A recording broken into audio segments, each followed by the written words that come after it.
istəyir?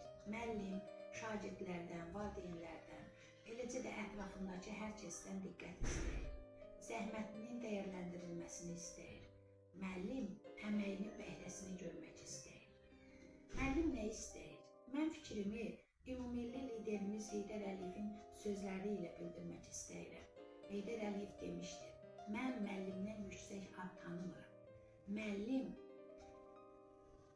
öz şərəfli adının nüfuzunun qaytarılmasını istəyir. Müəllim nə istəyir?